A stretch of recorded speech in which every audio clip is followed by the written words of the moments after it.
শিল্পী সমিতির নির্বাচনে শাকিব খানকে কেন্দ্র করে লঙ্কা কাণ্ড যখন ঘটেছিল, তখন শাকিব খানের এক সময়ের বন্ধু নায়ক ফেরদৌস অনেকটাই শাকিবের বিপক্ষে নিয়েছিলেন অবস্থান।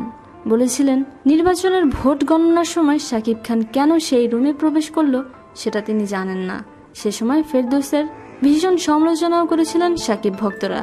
কিন্তু এবার যৌথ প্রযোজনার ছবিকে নিয়ে আবারও একসাথে অবস্থান করছেন শাকিব খান ও নায়ক ফেরদৌস, যেখানে রিয়াজ, পপি, পরিমণির মতো নায়ক নায়িকারা রয়েছেন যৌথ প্রযোজনার ছবির বিপক্ষে। সেখানে নায়ক ফেরদৌস অবস্থান করছেন শাকিব খানের সাথে যৌথ প্রযোজনার ছবির পক্ষে, কারণ শাকিব খানের অনেক আগেই অনেক যৌথ প্রযোজনার ছবিতে অংশগ্রহণ করেছিলেন ফেরদৌস। এমনকি কলকাতায় তিনি অনেক জায়গায় শাকিব খানের থেকেও বেশি পরিচিত, আর এ কারণেই হয়তো তার এই অবস্থান।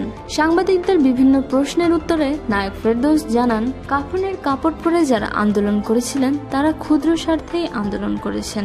আমার কাজ অভিনয় করা, যৌথ প্রযোজনা কিনা সেটা দেখা সরকারের কাজ। আমি যৌথ প্রযোজনার ছবির পক্ষে ছিলাম, ভবিষ্যতেও থাকবো। প্রিয় দর্শক, যৌথ প্রযোজনাকে কেন্দ্র করে জমে গেছে নায়ক নায়িকাদের আন্দোলন।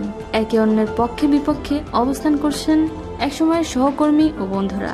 সবসময় গা বাজিয়ে চলা নায়ক ফেরদৌস এবার এলেন সামনাসামনি এবং তার নিরপেক্ষ অবস্থান থেকে সরে এসে যৌথ প্রযোজনার ছবির পক্ষে অবস্থান নিলেন। এই বিষয়টি নিয়ে আপনাদের যে কোনো মতামত শেয়ার করুন আমাদের সাথে।